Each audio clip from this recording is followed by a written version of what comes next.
Hot takes. Episode 4. Huskii has the most underrated discography out of Oz and could be easily on top of the game if he was motivated and not in jail, and if he released a bit more. Let's talk about the discography part of that comment. I haven't spoken to many people, or at least seen many comments from people that dislike Huskii. It either goes people really rate Huskii, or perhaps they don't even know who he is somehow. And I mean, yeah, there's huge artists that not even I know about. That's probably the same for everyone watching this video. It is very difficult to keep in tune with absolutely everything that's going on. Even me, Mr. React to Australia and review everything, there's a lot of things that slip through my fingers as well. Now, Huskii is most definitely not one of those people. I'm very in tune with what Huskii's doing, and I wouldn't necessarily say it's underrated. Do I though? Like, do people really appreciate what he has? Do people really appreciate his projects, his EPs? I want to say people give it the respect it deserves. He's definitely not overrated. Like, he's either somewhere between properly rated to slightly underrated perhaps, but I'd say if anything he's underexposed, and maybe that comes into the part of your comment where you're talking about maybe if he was more motivated. I think Huskii's motivated. I think he just has a lot going on in his life right now, and it'd be difficult for any of us to judge, especially if we don't know what's going on. I mean, the man knew he was going back in and still managed to put out an album in that time. Making albums is not an easy process. So yeah, I definitely feel like Huskii's had to overcome some hurdles. I know there's certain things about this game that he doesn't necessarily like, and regardless, he has one of the coldest discographies in Australia. Is it an underrated discography? I don't think so. I'd say, if anything, just not enough people know about him. Most Australian drill rappers have the vocab of an 8-year-old.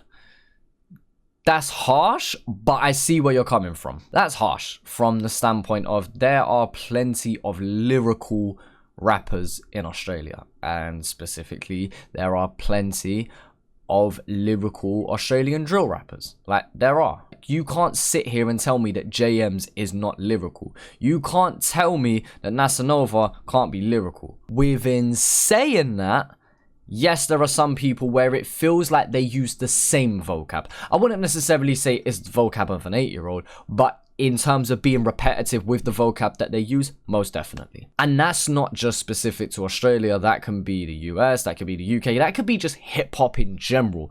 But yes, there is that stigma with drill in particular, with the same old sayings that you hear. 4-4 in the 4-door, how many times, flipping this and that, chinging this and that, shinging and blinging and absolutely zinging this and that. You get the idea. So yes, there is a lot of repetitive vocab, but it would be harsh to say that there isn't lyrical rappers either. Rops One is slowly moving up the artist ladder. He is dropping a quantity of quality tracks. You know what? I definitely agree that Rops is making quality tracks in a massive amount of quantity. A couple of people might be confused because I don't react to Rops. It's just a request by him. But I still got mad love for Rops, you know? I still got mad amount of love for him. And yeah, I agree. He's definitely just dropping quality track after track. When you say an artist ladder, I don't quite know what you mean by that. Do you mean in like your personal rankings of who's the best rapper? Is he like moved from your top 10 to your top 5, or are we talking about him in terms of numbers and who's most popular? I'm not quite sure what you define it as. I would definitely agree with a part of the statement that is him, you know, dropping good music and just helping him as an artist, you know, it's just improving his look, and it's just, yeah, he's getting better for sure. OneFour isn't the same without YP and Lekks. Yes, and that's not necessarily a bad thing. Like, okay, of course, I would rather have YP, Lekks, and Silly still rapping with the boys. Yeah, 100%. But just because it isn't the same doesn't mean it's a bad thing. Like, to my knowledge, most people are still very happy with what JMs and Spenny are doing, and they are most definitely still holding it down and building upon the OneFour brand. Now, yes, we can theorize and say, oh, I wish this artist had a verse on this and that. And yeah, I agree to a certain extent, but we can't sit here and pretend like OneFour still isn't growing. When the boys end up joining back in, You know, if that's what the motive is, by the time that they get out, they might have moved on to other things. But let's say they are still doing music. Yeah, it's going to be a breath of fresh air again for them, no doubt.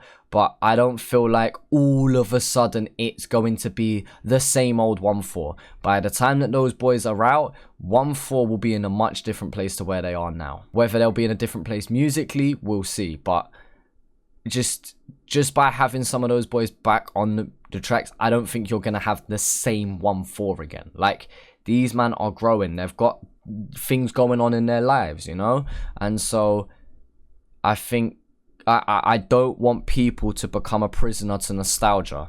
I don't want people to become prisoners to that YP the message verse. You know what I'm saying? I don't want people to just hang on to old things like that. Yes, we appreciate them. Yes, we still go back to them, but we allow things to develop and move forward, and we don't just cling on to what there was.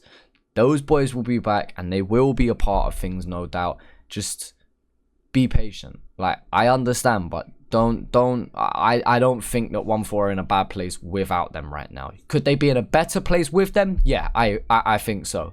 But are they in a terrible place now? In no way, shape, or form are they. In my opinion, anyway. But either way, that's going to do for this video. Thank you so much for everyone who sent in their hot takes. We'll do one of these a week, hopefully. Hopefully next Monday or Tuesday we'll do another one. So yeah, stick around. If you follow me on YouTube, I normally post a question on the community feed a day before recording. Likewise with Instagram. So if you follow me on one or the other, if not both, then you'll be out for when I post a question next. So yeah, appreciate you, man, for watching the video. Appreciate you, man, for taking part. And yeah.